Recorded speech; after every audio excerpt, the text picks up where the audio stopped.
Hello and welcome. This little YouTube channel of mine is a home for those projects I don't have time to formally develop into an academic publication, but I don't want to leave completely aside to be forgotten either. So this has been a compromise with myself. Let's put it somewhere, and I'm going to call it the Some Preliminary Thoughts series. There's already another video like it. Academics. We start way more things than we actually finish. So let me tell you about the little presentation today, which hopefully will be very short and to the point. It's an outgrowth of work I've been doing on Evagrius and the idea of demons in the monastic literature. And sort of as an aside to that is the scriptural foundation, or one of the scriptural foundations for that, which actually I'm inspired here by Father Thomas Hopko. He mentions that, offhandedly, he mentions that priests kind of dread this. Several times throughout the liturgical year, they have to give a sermon on the demoniacs and the swine that Jesus cast them into. And priests kind of lament of, what are we going to do with this in terms of a sermon? One, the academic literature is a little bit vague, and the subject of demonic possession really needs to be taken allegorically to our lives today, of things that can possess us, like consumerism or addiction and things like that, and that's all fine and good.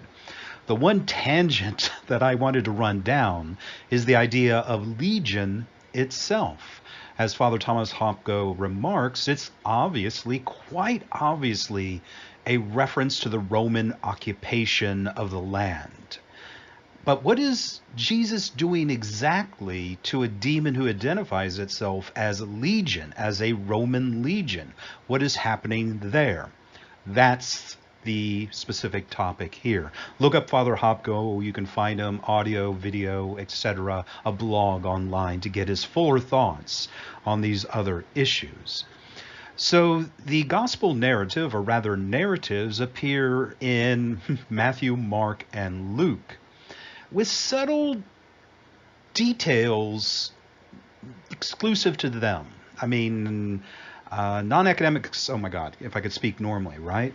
You shouldn't be concerned that each account is slightly different. Each author has their own perspective and intent to convey.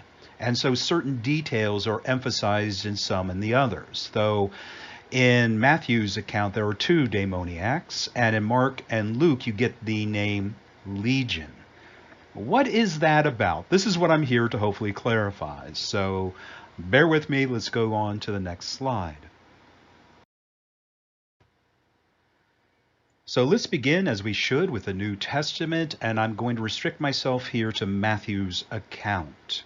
So Matthew 8, verse 28, when he, Jesus, had come to the other side, to the country of the Gergesenes, there he met two demon-possessed men, coming out of the tombs, exceedingly fierce, so that no one could pass that way. And suddenly they cried out, saying, What will we have to do with you, Jesus, you Son of God? Have you come to torment us before the time? Now, a good way off from them there was a herd of swine feeding. So the demons begged him, saying, If you cast us out, permit us to go away into the herd of swine. And he said to them, Go. So when they had come out, they all went into the herd of swine, and suddenly the whole herd of swine ran violently down the steep place into the sea, and perished in the water.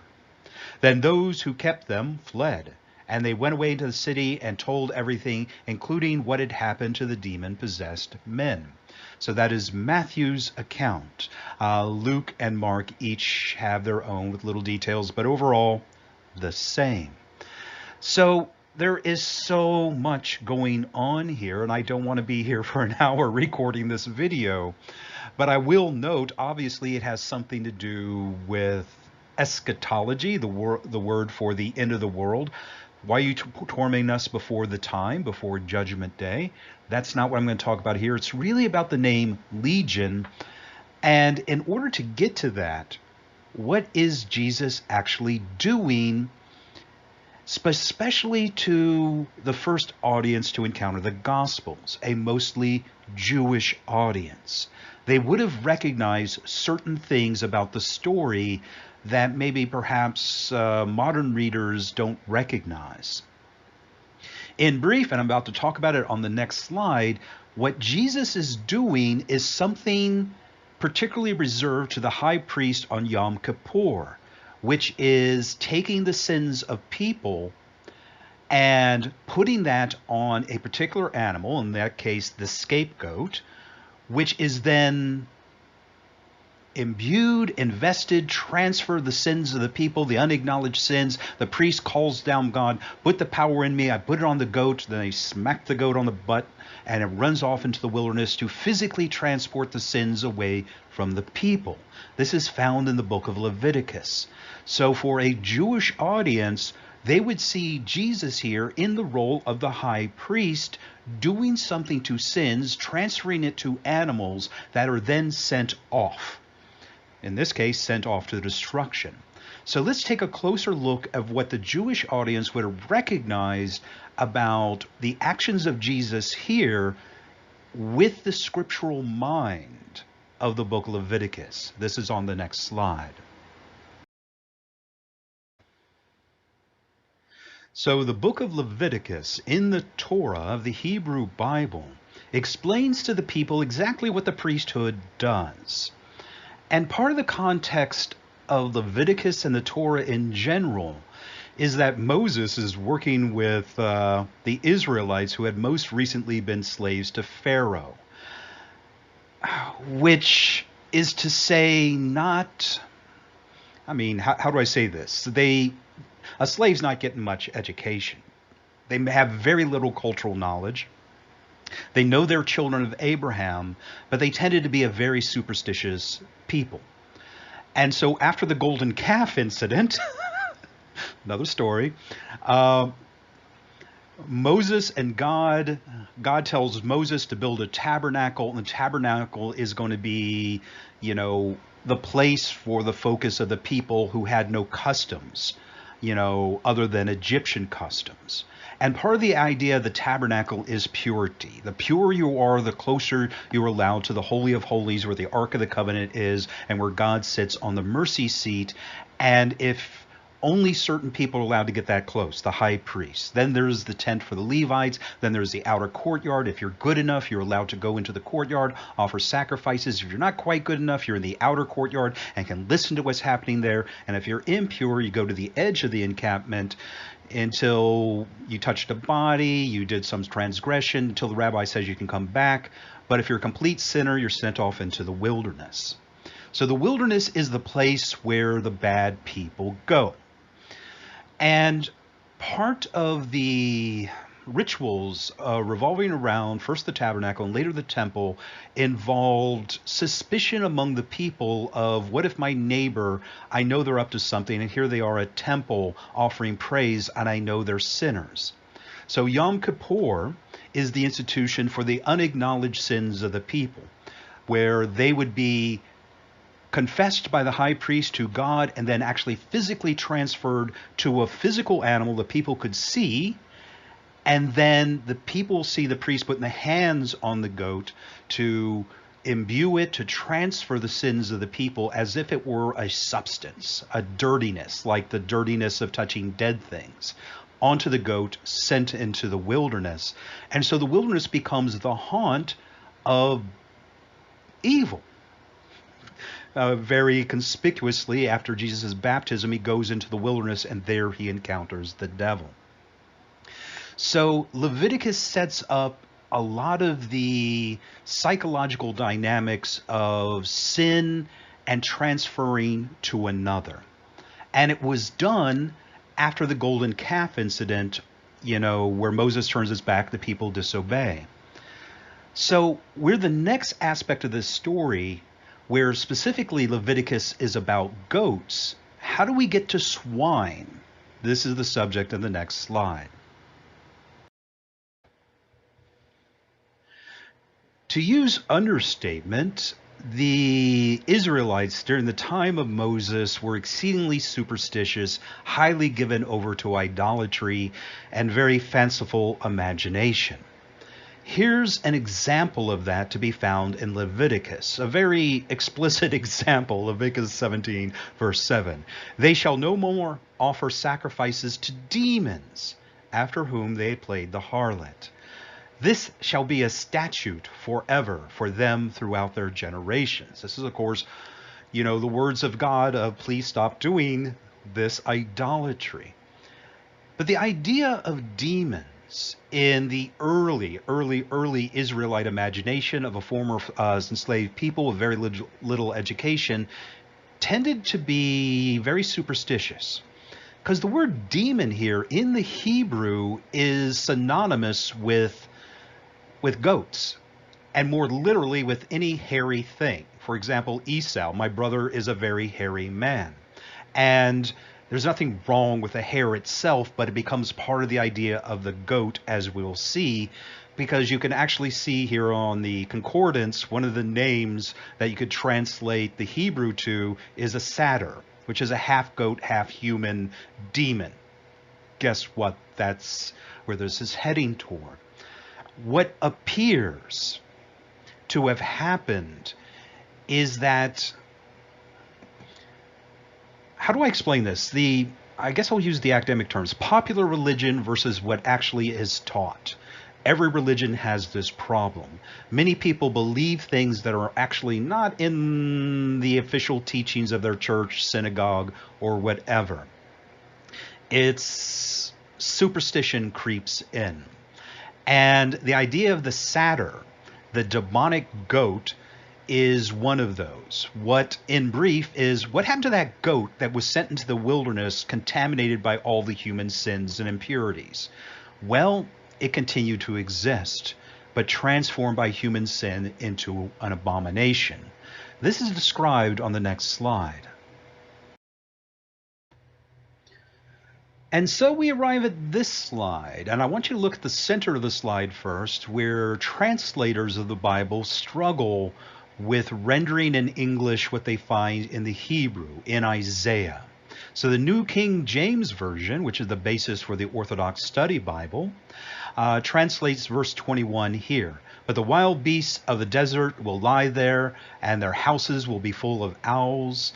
Ostriches will dwell there, and wild goats will caper there.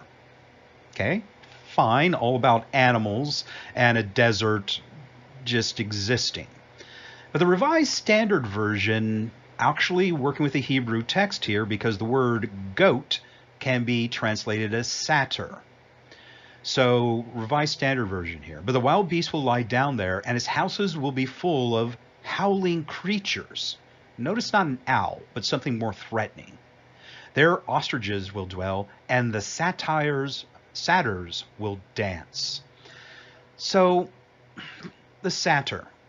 This is the popular religion element that seeps into the scriptures and will take on a life of its own, because the official name of the scapegoat in Hebrew, Azazel, will become, in popular imagination and marginal literature, a lieutenant of Satan himself.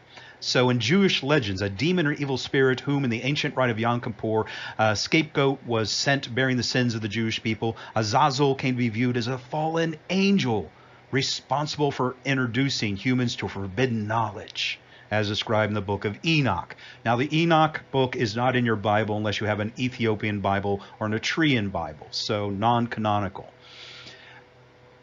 But still, here in the scriptures, you have Azazel and wild goats on the margins of something demonic, not literal satyrs. That is as real as vampires are in Greek mythology. There are many Greeks who believe vampires are absolutely real.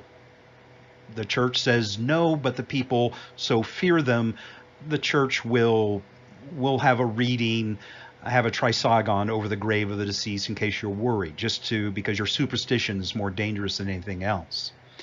So the idea of sin corrupting an animal into a demonic form is partly what Jesus is working with guess what? Pigs, swine, wild boars are also very hairy animals.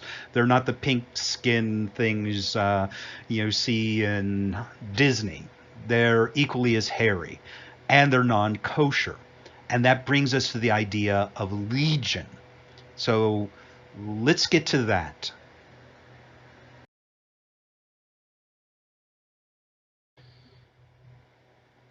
A priest who's now retired and very beloved by me, Father Gregory, often says orthodoxy is a case of both and not either or, meaning inclusiveness in how you read the scriptures. So if you hear another interpretation, as long as there's not a conflict, both can coexist.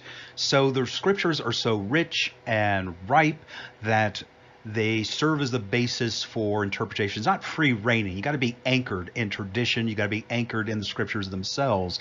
But there's not just one meaning to reduce things to. What I'm about to describe is a very limited aspect of the overall dynamic of Jesus casting out legion from the demoniac and into swine and what that represents. In brief, and when I say in brief, I should probably attempt to try to be very concise and not ramble on. It's a prophecy.